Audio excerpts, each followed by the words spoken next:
Clip number 51، اس میں آپ انشاءاللہ قرآن پاک کی سورہ بقرہ کی آیت نمبر 151 سے لے کر 153 کی تلاوت، ترجمہ اور تفسیر قرآن صراط الجنان سنیں گے۔ بسم اللہ الرحمن الرحیم۔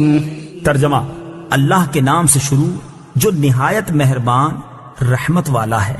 كما أرسلنا فيكم رسولا منكم يتلو عليكم آياتنا ويزكيكم ويعلمكم الكتاب والحكمة ويعلمكم ما لم تكونوا تعلمون۔ ترجمہ: جیسا کہ ہم نے تمہارے درمیان تم میں سے ایک رسول بھیجا جو تم پر ہماری آیت تلاوت فرماتا ہے اور تمہیں پاک کرتا ہے اور تمہیں کتاب اور پختہ علم سکھاتا ہے اور تمہیں وہ تعلیم فرماتا ہے جو تمہیں معلوم نہیں تھا۔ كما أرسلنا فيكم رسولا منكم، جیسا کہ ہم نے تمہارے درمیان تم میں سے ایک رسول بھیجا۔ تفسیر صراط الجنان میں ہے، خانہ کعبہ کی تبدیلی اللہ تعالیٰ کی بہت بڑی نعمت تھی۔ اب اس سے بڑی نعمت یعنی حضور سید المرسلین صلی اللہ تعالی علیہ وسلم کا بیان ہے۔ جیسے خانہ کعبہ کو حضرت ابراہیم سے نسبت ہے، ایسے ہی ہمارے آقا کو بھی حضرت ابراہیم سے نسبت ہے۔ کعبہ حضرت ابراہیم علیہ السلام کی تعمیر کا نتیجہ ہے اور حضور علیہ السلام اس تعمیر کے بعد کی دعا کا ثمرہ ہے۔ وَيُعَلِّمُكُم مَّا لَمْ تَكُونُوا تَعْلَمُونَ، اور تمہیں وہ تعلیم فرماتا ہے جو تمہیں معلوم نہیں۔ تفسیر صراط الجنان میں ہے، قرآن اور احکام الہیہ جو ہم نہیں جانتے تھے وہ تاجدار رسالت صلی اللہ تعالی علیہ وسلم ہمیں سکھاتے ہیں۔ فاذكروني اذكركم واشكروا لي ولا تكفرون۔ ترجمہ: تو تم مجھے یاد کرو میں تمہیں یاد کروں گا، اور میرا شکر ادا کرو اور میری ناشکری نہ کرو۔ فاذکرونی، تو تم میری یاد کرو۔ تفسیر صراط الجنان میں ہے، کائنات کی سب سے بڑی نعمت حضور اقدس صلی اللہ تعالی علیہ وسلم کا ذکر کرنے کے بعد اب ذکر الہی اور نعمت الہی پر شکر کرنے کا فرمایا جا رہا ہے۔ ذکر کی اقسام، ذکر 3 طرح کا ہوتا ہے: زبانی، قلبی، اعضائے بدن کے ساتھ۔ زبانی ذکر میں تسبیح و تقدیس، حمد و ثنا، توبہ و استغفار، خطبہ و دعا اور نیکی کی دعوت وغیرہ شامل ہیں۔ قلبی ذکر میں اللہ تعالیٰ کی نعمتوں کو یاد کرنا، اس کی عظمت و کبریائی اور اس کی عظیم قدرت کے دلائل میں غور کرنا داخل ہے۔ نیز علماء کا شرعی مسائل میں غور کرنا بھی اسی میں داخل ہے۔ اعضائے بدن کے ذکر سے مراد ہے کہ اپنے اعضاء سے اللہ تعالیٰ کی نافرمانی نہ کی جائے، بلکہ اعضاء کو اطاعت الہی کے کاموں میں استعمال کیا جائے۔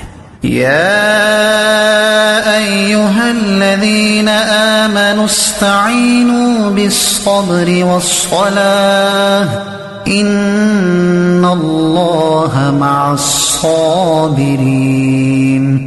ترجمہ: اے ایمان والو، صبر اور نماز سے مدد مانگو، بے شک اللہ صابروں کے ساتھ ہے۔ یا ایھا الذین آمنوا، اے ایمان والو۔ تفسیر صراط الجنان میں ہے، اس سے پہلی آیات میں ذکر اور شکر کا بیان ہوا اور اس آیت میں صبر اور نماز کا ذکر کیا جا رہا ہے، کیونکہ نماز، ذکر اللہ اور صبر و شکر پر ہی مسلمانوں کی زندگی کامل ہوتی ہے۔ اس آیت میں فرمایا گیا کہ صبر اور نماز سے مدد مانگو۔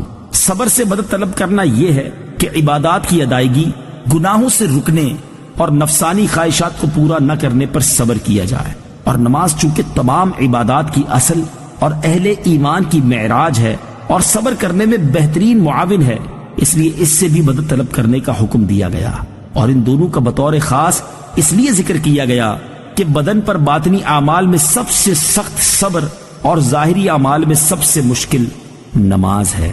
حضور سید المرسلین صلی اللہ تعالی علیہ وآلہ وسلم بھی نماز سے مدد چاہتے تھے، جیسا کہ حضرت حذیفہ رضی اللہ تعالی عنہ فرماتے ہیں، نبی کریم صلی اللہ تعالی علیہ وآلہ وسلم کو جب کوئی سخت مہم پیش آتی تو آپ نماز میں مشغول ہو جاتے ہیں۔ اسی طرح نماز استسقاء اور نماز حاجت بھی نماز سے مدد چاہنے ہی کی صورتیں ہیں۔ ان اللہ مع الصابرین، بے شک اللہ صابروں کے ساتھ ہے۔ حضرت علامہ نصر بن محمد سمرقندی رحمت اللہ تعالی علیہ فرماتے ہیں، اللہ تعالیٰ اپنے علم و قدرت سے ہر ایک کے ساتھ ہے لیکن یہاں صبر کرنے والوں کا بطور خاص اس لیے ذکر فرمایا تاکہ انہیں معلوم ہو جائے کہ اللہ تعالیٰ ان کی مشکلات دور کر کے آسانی فرمائے گا۔ غیر خدا سے مدد طلب کرنا شرک نہیں۔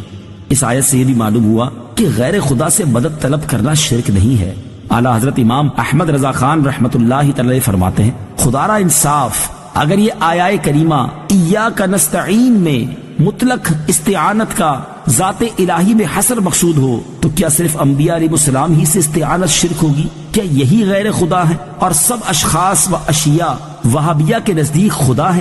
یا آیت میں خاص انہی کا نام لے دیا ہے کہ ان سے شرک اوروں سے روا ہے؟ نہیں، جب مطلقاً ذات احدیت سے تخصیص اور غیر سے شرک ماننے کی ٹھہری تو کیسی ہی استعانت کسی غیر خدا سے کی جائے ہمیشہ ہر طرح شرک ہی ہوگی، کہ انسان ہوں یا جمادات، احیاء ہوں یا اموات، ذوات ہوں یا صفات، افعال ہوں یا حالات، غیر خدا ہونے میں سب داخل ہیں۔ اب کیا جواب ہے آیہ کریمہ کا؟ رب جل وعلا فرماتا ہے وَاسْتَعِینُوا بِالصَّبْرِ وَالصَّلَاةِ، استعانت کرو صبر و نماز سے۔ کیا صبر خدا ہے جس سے مدد یعنی استعانت کا حکم ہوا ہے؟ کیا نماز خدا ہے جس سے استعانت کو ارشاد کیا ہے؟ دوسری آیت میں فرماتا ہے وَتَعَاوَنُوا عَلَى الْبِرِّ وَالتَّقْوَى، اور آپس میں ایک دوسرے کی مدد کرو بھلائی اور پرہیزگاری پر۔